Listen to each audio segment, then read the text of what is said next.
Hello दोस्तों, अस्सलाम वालेकुम, आदाब। मंजिल एकेडमी यूट्यूब चैनल पे मैं आप सभी का एक बार फिर से इस्तकबाल करता हूँ, स्वागत करता हूँ।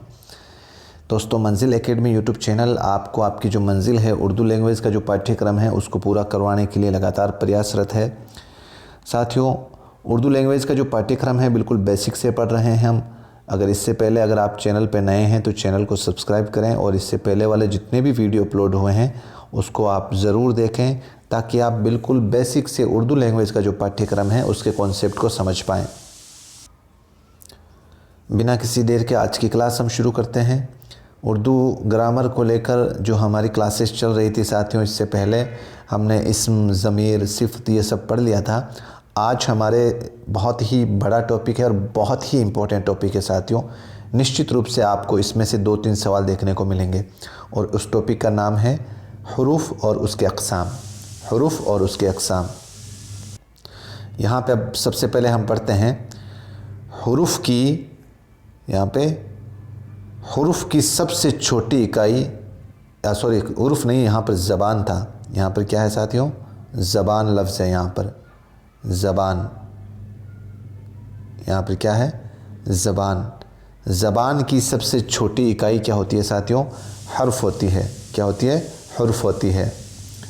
और हुरूफ एक से ज़्यादा हों तो हुरूफ कहलाते हैं। यानी हुरूफ वो अल्फाज हैं जो तन्हा बोले जाने पर कुछ भी माना पैदा नहीं करते, मगर दूसरे अल्फाज के साथ मिलकर माना देते हैं, जैसे को, जब, तक वग़ैरह। यानी कि जो गैर मुस्तकिल कलमा है उसको क्या बोलते हैं? हर्फ कहते हैं। ये सवाल पूछा गया साथियों रीट के अंदर। यानी कि ये सवाल दिया हुआ था आपके सवाल था मंदरजा झेल में से गैर मुस्तकिल कलमा है।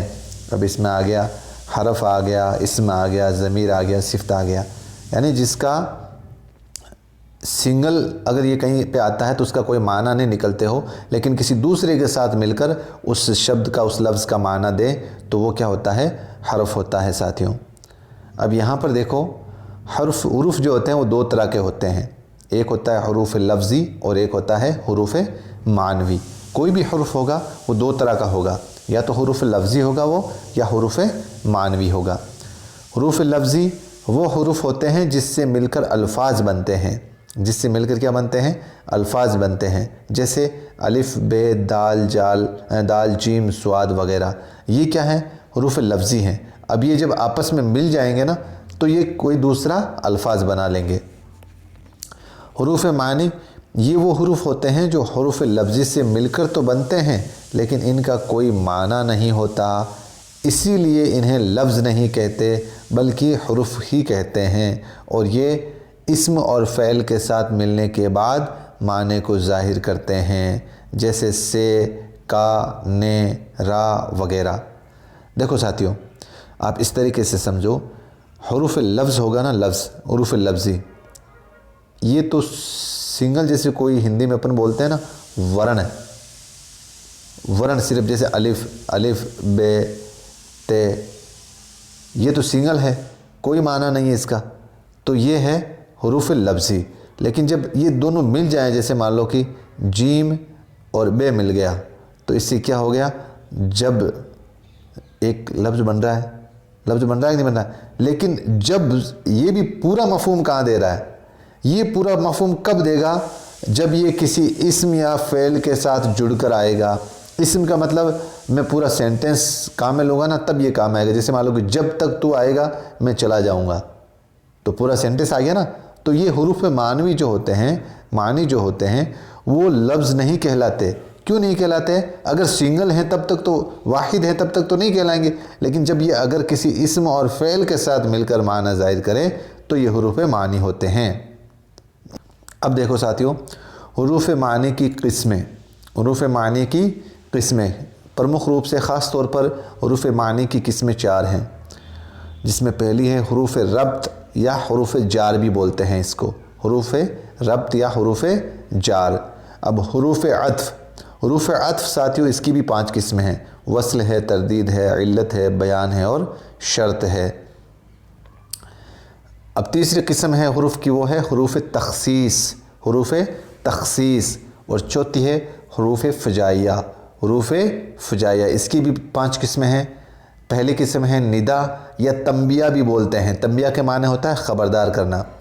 और हरूफ तासुफ़, हरूफ नफ़रीन, हरूफ तहसीन, हरूफ इस्तफ़हामिया। हरूफ इस्तफ़हामिया, हरूफ तहसीन, हरूफ नफ़रीन, हरूफ तासुफ़ और हरूफ निदा। तो इस तरीके से हमें साथियों किसी भी हरूफ की किस्में जानने के लिए इन चारों हरूफ के किस्मों का स्टडी करना ज़रूरी है।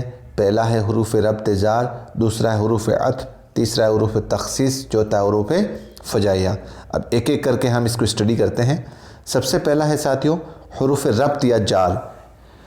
हरूफ रब्त और जार क्या होते हैं?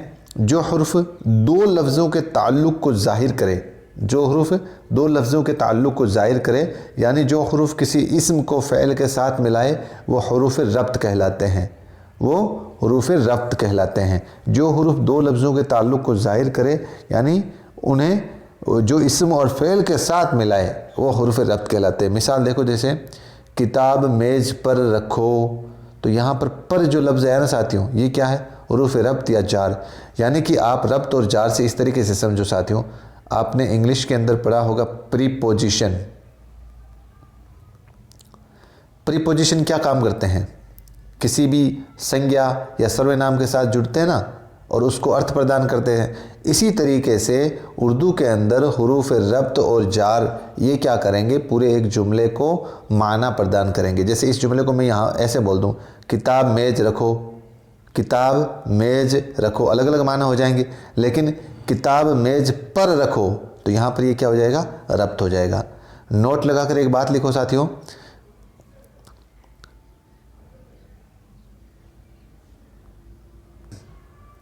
नोट लगाकर एक बात लिखना है हमें, का, के, की, को, ये जो अपने हरूफ जार हैं या हरूफ रब्त हैं, ये हालत इजाफ़ी के लिए हैं।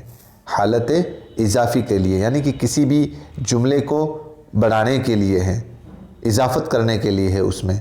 और जो बी है, बी का मतलब जो हरूफ जार ने है, ने, ये हालत फ़ाइली के लिए, यानी ये फ़ाइल के लिए, ये सब्जेक्ट के लिए है, ने वाला। जैसे अहमद ने खाया और साजिद ने तोड़ा, तो ने आ रहा है ना। और जो को है, को, से, में, तक, पर, ऊपर, नीचे, दरमियान, अंदर, ये सब क्या है? ये हालत मफ़ऊली के लिए है, हालत मफ़ऊली के लिए है। जैसे मैं 24 तारीख को जाऊंगा, तो जाने का काम कब कर रहा है वो? 24 को। और मैं बस से आया, मैं बस से आया, तो मफ़ऊल क्या है यहाँ पर? बस, और आने का माना या माने जो ज़र्फ़ी है यहाँ पर वो क्या है? से। ठीक है। और मैं एरोप्लेन में जाऊँगा, मैं एरोप्लेन में जाऊँगा, एरोप्लेन में जाऊँगा, तो यहाँ पर ये किस हालत में दर्शा रहा है? यहाँ पर मफ़ऊली हालत के अंदर दर्शा रहा है। तो समझ में आ गया साथियों? अब आगे बढ़ते हैं हम। दूसरी जो हरूफ की किस्म है हरूफ अत्फ़। हरूफ अत्फ़ किसे कहेंगे? वो हरूफ जो दो जुमलों या इस्मों को मिलाए, वो हरूफ जो दो जुमलों या इस्मों को मिलाए। जैसे जवान और बूढ़े, दिल और जाँ, कलम और दवात, अहमद इंसान नहीं बल्कि हैवान है। हरूफ अत्फ़ की अक़साम मंदरजा झेल हैं। यानी कि साथियों हरूफ अत्फ़ समझ में आया? हरूफ अत्फ़ का मतलब होता है ये पूरे दो जुमलों को, दो लफ्ज़ों को नहीं, पूरे दो जुमलों को भी लफ्ज़ों के साथ में मिलाए। तो यहाँ पर देखो, जवान और बूढ़े, इनको मिलाने का काम कौन कर रहा है? और दिल और जान को मिलाने का काम कौन कर रहा है? वाव। कलम और दवात को मिलाने का काम कौन कर रहा है? और अहमद इंसान नहीं बल्कि हैवान है, इनको मिलाने का काम कौन कर रहा है? बल्कि। तो इस तरीके से अगर आप हरूफ देखेंगे तो वो कौन सा हरूफ होगा? हरूफ अत्फ़। साथियों आपके मन में ये सवाल होगा कि भाई अगर हरूफ रब्त और हरूफ अत्फ़ में अंतर क्या है, फिर फ़र्क क्या है? साथियों हरूफ रब्त होते हैं वो सिर्फ़ किसी वाक्य को, किसी जुमले की इजाफ़त के लिए इस्तेमाल किए जाते हैं सिर्फ़। और हरूफ अत्फ़ जो होते हैं वो दो जुमलों को मिलाते हैं। अब हरूफ अत्फ़ की कुछ किस्में हैं, हम देखते हैं। सबसे पहली किस्म है वस्ल, जिसका माना होता है मुलाकात। और ये कौन कौन से अलामतें होती है वसल की? और, वाव, बल्कि, या। नोट लगा कर लिखें, वाव फ़ारसी ज़बान से है, इसके अंदर वाव जो है वो फ़ारसी ज़बान से है। अब देखो इसकी मिसाल देखते हैं हम। जवान और बूढ़े सब थे, जवान और बूढ़े सब थे, ठीक है। और बादशाह व वज़ीर खड़े थे, बादशाह व वज़ीर खड़े थे। एक ही जुमला है साथियों।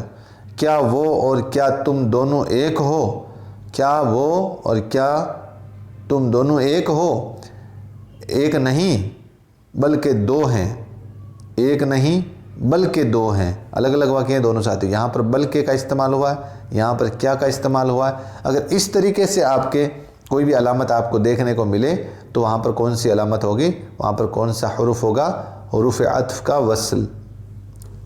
दूसरी जो किस्म आती है साथियों हुरूफ अत्फ की, वो होती है तरदीद। दूसरी क्या होती है? तरदीद। तरदीद का माना होता है, वैसे तो लफ्ज़ी माना होता है जवाब देना। अब कौन कौन से होते हैं तरदीद के अंदर, कौन कौन सी अलामतें होती है? जैसे ना, ना, ख्वा, चाहे, या, मगर, बल्कि, या इल्ला के माने भी आते हैं, इल्ला के माने में भी आते हैं साथियों। बल्कि इसमें भी आता है और इसमें भी आता है। अब इसकी मिसाल देखें साथियों, जैसे ना वो आया ना तुम आए, ना वो आया ना तुम आए, यानी कि तरदीद कर रहा है ये।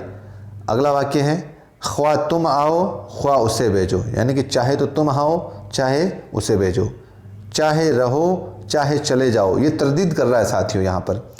या तो ये ले लो या वो ले लो। सब आए मगर वो नहीं आया, उसने बहुत कोशिश की लेकिन मैंने एक नहीं मानी, लेकिन मैंने एक नहीं मानी। ये हुरूफ की तरदीद है। हुरूफ अत्फ की कौन सी किस्म है? तरदीद। अगली किस्म समझते हैं हम साथियों, हुरूफ इल्लत। हुरूफ इल्लत वो हुरूफ जो किसी वजह या सबब को ज़ाहिर करे, यानी कि किसी कारण को ज़ाहिर करे, किसी कारण को जो ज़ाहिर करे तो वहाँ पर कौन सा हुरूफ होगा? हुरूफ इल्लत होगा। जैसे कौन कौन से हुरूफ इल्लत होते हैं? लिहाजा, सो, चूँकि, पस, ताके, क्योंकि, इसलिए। जैसे मिसाल देखते हैं, समझ में आ जाएगा साथियों आपके। आपने उसे जाने का हुक्म दिया था सो वो गया, आपने उसे जाने का हुक्म दिया था सो वो गया। आपने मना किया था लिहाजा मैं नहीं गया। अहमद गया नहीं क्योंकि आप नहीं आए थे। अहमद गया नहीं यानी कि किसी भी रीज़न को अगर कोई जुमला आप रीज़न दर्शाए, कोई कारण या कोई वजह या कोई सबब को ज़ाहिर करे तो वहाँ पर कौन सा हुरूफ होगा साथियों? हुरूफ इल्लत। अब देखते हैं हुरूफ बयान। हुरूफ बयान क्या है साथियों? वो हुरूफ जो किसी की वजाहत बयान करे, वजाहत यानी कि उसमें आगे बढ़ाने का सबब बयान करे। जैसे और कौन सा हुरूफ बयान क्या होता है? के।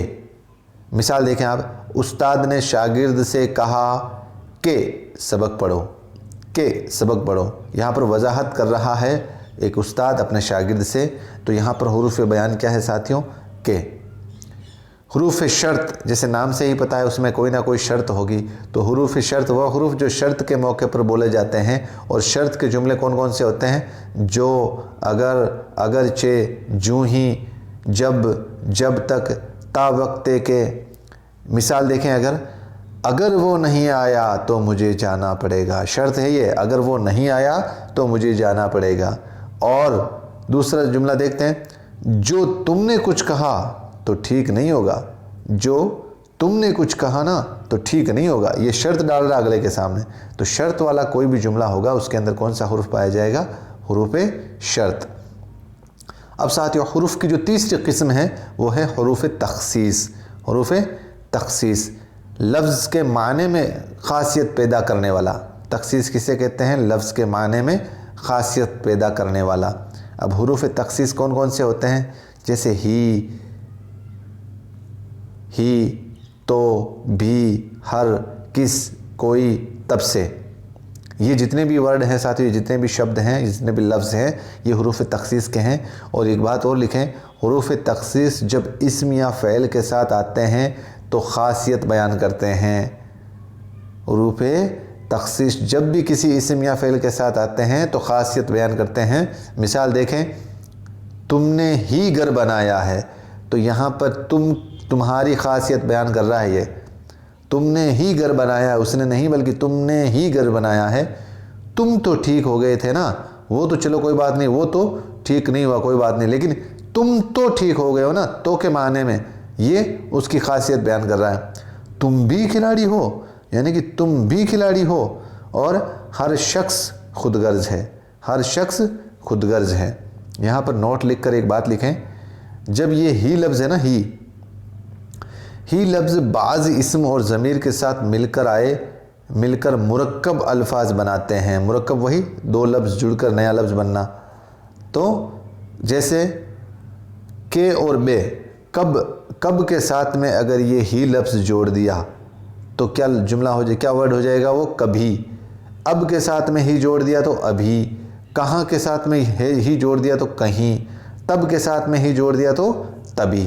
तो इस तरीके से ही जो आता है हुरूफ तख़सीस, वो ज़मीर के साथ मिलकर आ जाए तो ये मुरक्कब अल्फाज बन जाता है। तो साथियों, आज की क्लास में हम इतना ही पढ़ेंगे, क्योंकि ये मुझे लगता है थोड़ा सा चैप्टर आपके लिए थोड़ा सा मुश्किल है, क्योंकि कुछ लफ्ज़ इसमें थोड़े से मुश्किल हैं जो आपने पहली बार देख रहे होंगे। तो इसका एक हुरूफ का एक किस्म और बचता है हमारे हुरूफ फजाइया, उसका हम अगले वीडियो में ज़रूर अध्ययन करेंगे। साथियों, इसको अगर आपको कोई भी दुश्वारी हो, मुश्किल हो, कहाँ पे दिक्कत आ रही है, कुछ समझने में दिक्कत आ रही है या पढ़ने में मुश्किल आ रही है, तो आप मुझे कमेंट बॉक्स में कमेंट ज़रूर करें।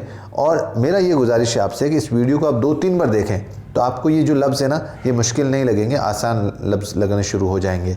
तब दीजिए मुझे इजाज़त। वीडियो पसंद आया तो शेयर ज़रूर करें। जय हिंद, जय भारत।